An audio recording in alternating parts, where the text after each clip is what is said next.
আরে মামুনি, তোমার হাতে বড়াই খাচ্ছ না, কি ব্যাপার? দেখি একটা বড়াই খাই। আরে আঙ্কেল, বাহ, সেই স্বাদ বড়াইটা। হ্যাঁ। আরে আঙ্কেল, আপনি বড়াইটা খেয়ে ফেললেন? আপনি রোজা না?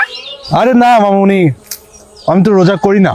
কি বলেন আঙ্কেল, আপনি এত বড় হয়েও রোজা করেন না? আমাকে দেখেন, আমি এই ছোট্ট বয়সেও রোজা করতেছি। আর এই বড়াইগুলো আমি কেন খাচ্ছি না? এই বড়াইগুলো আমি ইফতারি করে তারপর খাবো। তুমি এত ছোট হয়েও রোজা রাখছো, তোমার কষ্ট হচ্ছে না? না আঙ্কেল, আমার তেমন কষ্ট হচ্ছে না। একটু ক্ষুধা লাগবে, আমি চেষ্টা করছি। ইনশাআল্লাহ আমি রোজা থাকতে পারবো। আর আমি এই বয়স থেকে রোজা রাখার অভ্যাস করতেছি।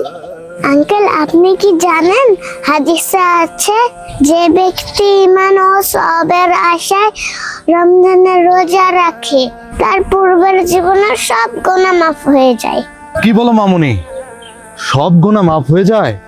হ্যাঁ আঙ্কেল, যদি ওই ব্যক্তি সঠিকভাবে রোজা পালন করে, ওই ব্যক্তিকে আল্লাহ তাআলা সব গুনাহ মাফ করে দেয়। তুমি ছোট্ট বয়সে তুমি রোজা করতেছো, আর আমি এত বড় একটা মানুষ হয়ে এই বয়সে রোজা করতেছি না। আমি মনে হয় আল্লাহ তাআলার কাছ থেকে অনেক দূরে চলে গেছি। আঙ্কেল, দূরে যাওয়া সমস্যা নয়, সমস্যা হলো আর ফিরে না আসা। মামুনি, আমি তোমার কথা অনেক বুঝতে পারছি, আমি রোজা থাকার চেষ্টা করব। তাহলে মামুনি তুমি যাও। হ্যাঁ, ঠিক আছে আঙ্কেল, আসসালামু আলাইকুম। ওয়ালাইকুম আসসালাম।